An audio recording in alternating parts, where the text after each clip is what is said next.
لله رب العالمين والصلاة والسلام على سيد الأنبياء والمرسلين وعلى آله وصحبه أجمعين، أما بعد.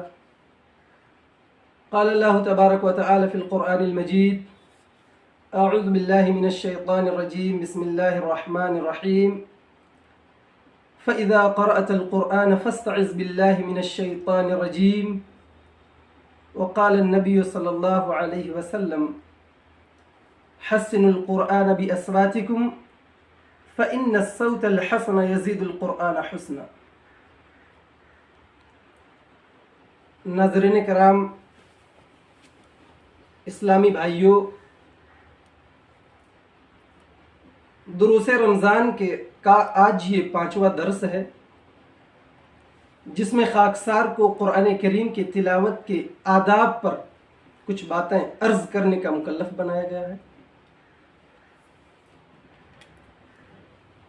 اسلامی بھائیوں، دیگر عبادات کی طرح قرآن کریم کی تلاوت بھی ایک اہم عبادت ہے۔ جس طریقے سے اور عبادات کی قبولیت کا دار و مدار نیت پر ہوتی ہے، اسی طریقے سے قرآن کریم کی تلاوت کی قبولیت کا دار و مدار بھی نیت پر ہوتی ہے۔ اس لیے تلاوت کرنے والے کو سب سے پہلے اپنی نیت خالص کر لینی چاہیے اور انتہائی عاجزی و انکساری کے ساتھ قرآن کریم کی تلاوت کا شرف حاصل کرنا چاہیے۔ ریا، نمود، دکھاوا، شہرت طلبی، ان ساری چیزوں سے ایک قاری کو بچنا چاہیے، ایک قاری کو احتیاط کرنا چاہیے۔ اسلامی بھائیوں، قرآن کریم کی تلاوت یکسو ہو کر حضور قلب کے ساتھ انتہائی عاجزی و انکساری کے ساتھ کرنی چاہیے۔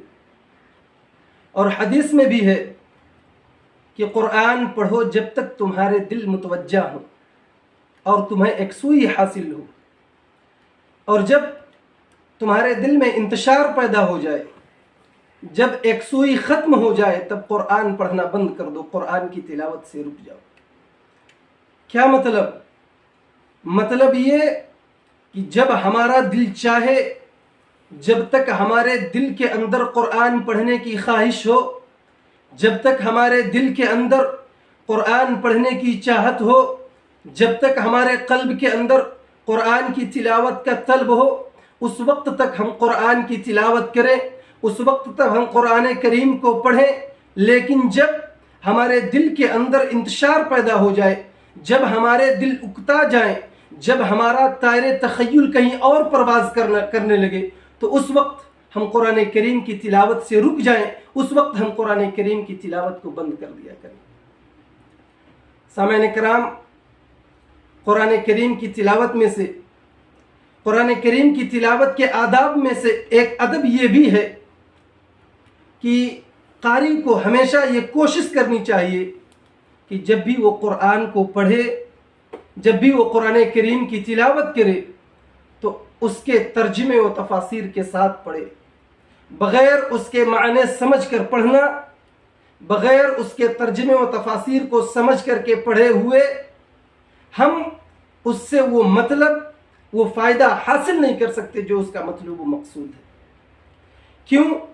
کیونکہ جب تک ہم قرآن کو اس کے ترجمے کے ساتھ نہیں پڑھیں گے، قرآن کو اس کی تفاسیر، اس کے معانی، اس کے مفاہیم کو سمجھ کر کے نہیں پڑھیں گے، تب تک ہمیں معلوم نہیں ہوگا، تب تک ہم یہ نہیں جان سکیں گے کہ ہمارا رب ہم سے کیا کہنا چاہتا ہے، ہمارے رب نے ہم سے کیا فرمایا ہے، ہمارے رب نے جنت اگر تیار کیا ہے تو کس کے لیے تیار کیا ہے، ہمارے رب نے اگر جہنم کو بنایا تو کس کے لیے بنایا ہے، جہنم کو بنایا تو کس کے عوض میں بنایا ہے، جنت کو اگر بنایا تو کس کے بدلے میں بنایا ہے۔ ہم یہ اس وقت تک نہیں جان پائیں گے جب تک کہ ہم قرآن کو اس کے ترجمے اور تفسیر کے ساتھ نہیں پڑھیں گے۔ تو اسی لیے ایک قاری کی ہمیشہ یہ کوشش ہونی چاہیے کہ جب بھی وہ قرآن کریم کی تلاوت کرے تو اس کے ترجمے و تفاسیر کے ساتھ اس کو پڑھنے کی کوشش کرے۔ اسلامی بھائیوں، اسی طریقے سے قرآن کریم کی تلاوت کے آداب میں سے ایک ادب یہ بھی ہے کہ انسان ہمیشہ پاک و صاف اور باوضو ہو کر صاف ستھری جگہ پر بیٹھ کر کے قرآن کریم کی تلاوت کرے، کیونکہ اور وہ ایسی جگہوں پر جہاں پر شور و ہنگامہ ہو، گندی جگہیں ہوں، ناچ گانوں کی محفل لگی ہو، لوگ آپس میں بحث و مباحثہ کر رہے ہوں، آپس میں تکرار کر رہے ہوں، ایسی جگہوں پہ بیٹھ کر کے قرآن کریم کی تلاوت نہ کرے۔ ایسی جگہوں پر قرآن کریم کی تلاوت سے احتراز کرنا چاہیے، ایسی جگہوں پر قرآن کریم کی تلاوت سے بچنا چاہیے۔ اسلامی بھائیوں، اور اسی طریقے سے قاری جب بھی قرآن کی قرأت کو شروع کرے تو سب سے پہلے اعوذ باللہ من الشیطان الرجیم پڑھ کر کے شیطان مردود سے اللہ رب العزت کی پناہ مانگ لیا کرے۔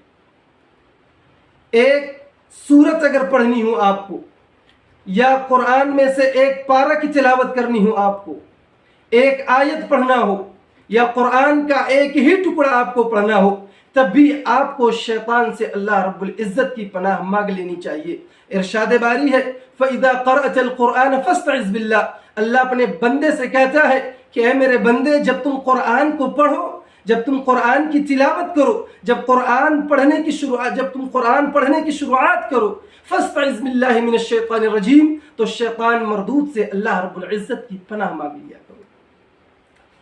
اسلامی بھائیوں، اسی طریقے سے قرآن کریم کی تلاوت کے آداب میں سے ایک ادب یہ بھی ہے کہ قاری ہمیشہ جو ہے پڑھتے دوران صحت مخارج اور تلفظ کی صحیح ادائیگی کا بالکل دھیان رکھے، کیونکہ ہم قرآن تو پڑھتے ہیں، قرآن کی تلاوت تو بھرپور کرتے ہیں، لیکن جب ہم مخارج کے اندر غلطی کریں گے، جب ہم تلفظ کی صحیح ادائیگی نہیں کریں گے، تو اس کا پورا معنی جو ہے الٹ جاتا ہے، پورا ترجمہ بدل جاتا ہے۔ اس لیے قاری کو ہمیشہ مخارج کا دھیان دینا چاہیے، تلفظ کی صحیح ادائیگی پر پورے طریقے سے اس کو دھیان دینا چاہیے، اور اسی طریقے سے قرآن کی تلاوت ٹھہر کر اچھے انداز، خوبصورت آواز میں کرنی چاہیے۔ معذرت کے ساتھ آج ہمارے بہت سے بھائی ہیں، بہت سے حفاظ کرام ہیں، بہت سے علماء کرام ہیں، جنہوں نے قرآن کو اپنے سینے کے اندر ضبط کر لیا، قرآن کو یاد کر لیا، تو انہیں ایسا لگتا ہے کہ اب ہم جیسا پڑھنے والا کوئی قاری ہے ہی نہیں، ہم جیسا پڑھنے والا کوئی حافظ ہے ہی نہیں۔ اتنے تیزی سے قرآن کی تلاوت کرتے ہیں، اتنی تیزی سے وہ قرآن کو پڑھتے ہیں کہ سامعین جو ہوتے ہیں، سننے والے جو ہوتے ہیں، انہیں یعلمون تعلمون یفہمون ان جیسے چیزوں کے علاوہ اور کچھ نہیں پلے پڑتا، کچھ نہیں سمجھ میں آتا ہے۔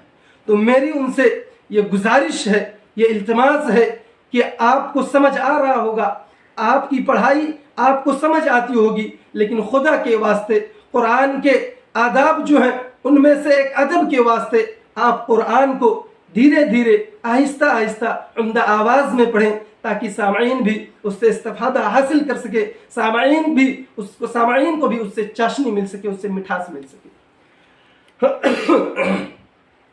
سامعین کرام، اللہ کے نبی صلی اللہ علیہ وسلم کی ایک حدیث ہے کہ زین القرآن باصواتکم، او لوگو، او قرآن کے پڑھنے والو، تم قرآن کو اپنی آواز سے مزین کرو، قرآن کو اپنی آواز سے خوبصورت بناؤ۔ کیا مطلب؟ قرآن خوبصورت نہیں ہے؟ قرآن کو اللہ نے نکھارا نہیں؟ قرآن کو اللہ نے بنایا نہیں، سنوارا نہیں؟ قرآن کو اللہ نے مزین نہیں کیا؟ نہیں میرے بھائیو، قرآن خوبصورت ہے، اللہ نے اس کو مزین کیا ہے، اس کو نکھارا، اس کو سنوارا ہے، لیکن مزید اس کو خوبصورت بنانے کے لیے ہمارے حبیب جناب محمد مصطفیٰ صلی اللہ علیہ وسلم نے ایک قاری سے یہ اپیل کی، ایک قاری سے یہ کہا کہ تم اپنی آواز کے ذریعے سے، اپنی خوبصورت لہجے کے ذریعے سے قرآن کو اور خوبصورت بناؤ، قرآن کو اور زینت بخشو۔ ایک دوسری حدیث میں اللہ کے نبی نے فرمایا حسن القرآن باصواتکم فإن الصوت الحسن يزيد القرآن حسنا، تم قرآن کو اپنی آواز کے ذریعے سے خوبصورتی بخشو، تم قرآن کو اپنے آواز کے ذریعے سے خوبصورت بناؤ، کیونکہ اچھی آواز سے، بہترین آواز سے قرآن کا حسن جو ہے دوبالا ہو جاتا ہے۔ میرے بھائیوں، صحیح بخاری کی روایت حضرت ابو قتادہ رضی اللہ تعالی عنہ سے مروی ہے. وہ کہتے ہیں کہ انس رضی اللہ تعالی عنہ سے سوال کیا گیا. حضرت انس رضی اللہ تعالی عنہ سے پوچھا گیا کہ انس بن مالک رضی اللہ تعالی عنہ، آپ ہمیں بتائیں، آپ ہمیں خبر کریں کہ نبی صلی اللہ علیہ وسلم قرآن کیسے پڑھا کرتے تھے. نبی صلی اللہ علیہ وسلم کے قرآن پڑھنے کا طریقہ کیا تھا، ان کا کیا وطیرہ، کیا انداز تھا نبی صلی اللہ علیہ وسلم کے قرآن پڑھنے کا. حضرت انس رضی اللہ تعالی عنہ بسم اللہ الرحمن الرحیم پڑھ کر کے عملی طور پر اس کی وضاحت کی. آپ نے پہلے بسم اللہ کو کھینچا، پھر الرحمن کو کھینچا، پھر الرحیم کو کھینچا. میرے بھائیوں، معلوم ہوا کہ قرآن کو خوب ٹھہر ٹھہر کر اطمینان کے ساتھ پڑھنی چاہیے اور دوران قرأت بیجا تکلف سے بچنا چاہیے. اسی طریقے سے قرآن کریم کی تلاوت کے آداب میں سے ایک ادب یہ بھی ہے کہ جب قاری دوران قرأت ایسی آیات پر پہنچے جس کے اندر جہنم کا ذکر ہو، جس کے اندر عذاب کا ذکر ہو، جس کے اندر معذب قوموں کا ذکر ہو، جس کے اندر ایسی قوموں کا ذکر ہو جن کو اللہ رب العزت نے ہلاک و برباد کر دیا، جن پر اللہ نے پتھروں کی بارش کر دی، جن پر اللہ رب العزت نے تیز ہواؤں کو بھیج کر کے ان کو تہش نہس کر دیا، ان کو برباد کر دیا. جب ایسی آیات پر بندہ پہنچے تو اللہ سے رونا چاہیے، اللہ سے گڑ گڑانا چاہیے، اللہ سے معافی مانگنی چاہیے کہ اے میرے خدا، ہم بھی تیرے بندے ہیں، ہم گنہگار ہیں، ہم خطا کار ہیں. اللہ تو رحمان ہے، اللہ تو رحیم ہے، اللہ تو غفار ہے، تو ہماری خطاؤں کو بخش دینا. اللہ تو ہمیں ان عذاب سے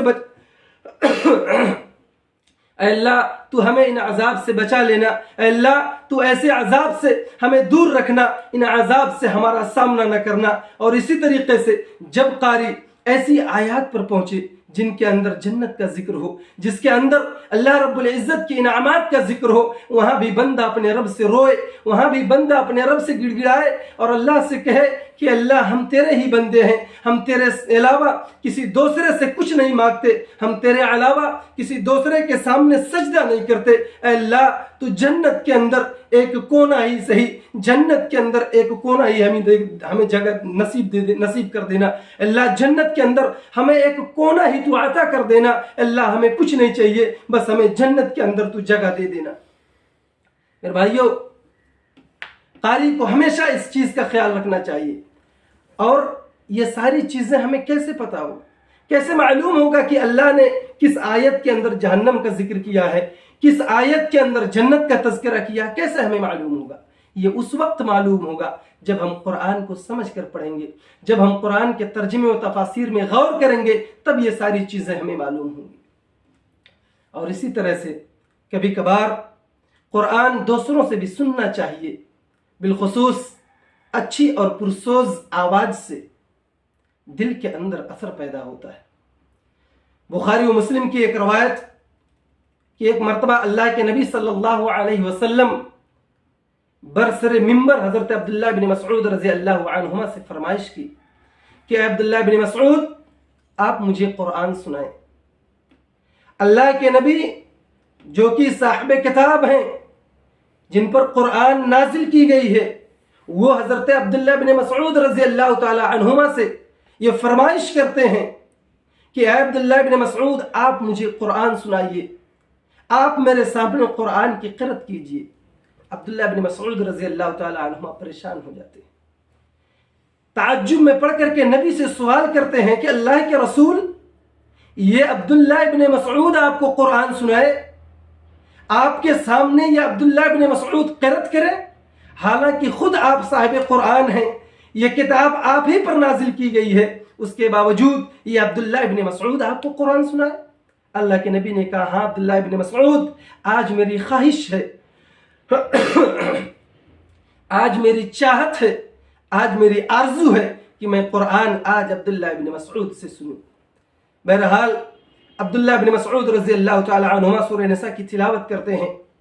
وہ فرماتے ہیں کہ جب میں اس آیت پر پہنچا فَكَيْفَ إِذَا جِئْنَا مِن كُلِّ أُمَّةٍ بِالشَّهِيدٍ وَجِئْنَا بِكَ عَلَى هَؤُلَاءِ شَهِيدًا. جب میں اس آیت پر پہنچا، جب میں نے اس آیت کی قرأت کی، تو نبی نے کہا عبداللہ بن مسعود، حسبک الآن، اے عبداللہ ابن مسعود رک جاؤ، ٹھہر جاؤ، اب رہنے دو، بس کرو، اب ترک نہ کرو، آگے نہ بڑھو۔ عبداللہ ابن مسعود رضی اللہ تعالی عنہما کا بیان ہے کہ جب میں نے قرأت کو بند کی، جب میں نے قرآن پڑھنا بند کیا اور نبی کے چہرے پر جب میں نے نظر ڈالی، اپنے نبی کے چہرے مبارک کو جب میں نے دیکھا تو میرے نبی کے آنکھوں سے آنسو گر رہے تھے، میرے نبی کی آنکھیں اشکبار تھی، میرے نبی کی آنکھوں سے موتیاں جھلک رہے تھے، میرے نبی رو رہے تھے مسلمان۔ تو میرے بھائیوں، اس حدیث سے پتہ یہ چلا کہ ہم کتنا ہی بڑا قاری کیوں نہ ہو جائیں، کتنا بڑا عالم ہی کیوں نہ ہو جائیں، ہمیں جو ہے کبھی کبھار قرآن کریم کی تلاوت، قرآن کریم کی قرأت دوسروں سے بھی سن لینی چاہیے۔ اسی طریقے سے مسلمان بندے کو قرآن کی جو بھی صورت، جو بھی آیت یاد ہو، اس کو یاد رکھے، بھولے نہیں، اس کو دہراتا رہے، دہرا کر کے اس کو تازہ کرتا رہے، کیونکہ حدیث میں اس شخص کے لیے وعید ہے جو قرآن کو یاد کر کے بھول جائے۔ میرے بھائیوں، یہ تھے قرآن کریم کے تلاوت کے چند آداب جو میں نے حضور آپ لوگوں کے سامنے پیش کیا۔ آپ سب کے سامنے میں نے ایک ایک کو گنایا ہے، امید ہے کہ آپ سب لوگ اس پر عمل کریں گے۔ اللہ رب العزت سے دعا ہے کہ اللہ رب العزت ہم سب لوگوں کے دلوں کو قرآن کی روشنی سے منور کر دے۔ اللہ رب العزت تو ہم سب لوگوں کے دلوں کے اندر قرآن کی محبت پیدا کر دے۔ اللہ رب العزت تو ہم سب لوگوں کو قرآن سے جو ہے قربت اختیار کرنے کی توفیق دے دے۔ اللہ رب العزت ہم میں سے جو بے نمازی ہیں تو ان کو نمازی بنا دے۔ اللہ رب العزت ہم میں سے جو باغی ہیں، ہم میں سے جو قرآن سے دور ہیں، اللہ تو ان کے قرآن کے دلوں میں ان کے دلوں کے اندر قرآن کی محبت پیدا کر دے۔ اللہ رب العزت ہم میں سے جو بھی بھائی پچھلے رمضان میں ہمارے ساتھ تھے، اس رمضان میں نہیں ہے، اللہ تو ان کی خطاؤں کو معاف کر کے، ان کی بشری لغزشوں کو معاف کر کے انہیں جنت الفردوس میں جگہ دے۔ آمین۔ وآخر دعوانا ان الحمد للہ رب العالمین۔ السلام علیکم ورحمۃ اللہ وبرکاتہ۔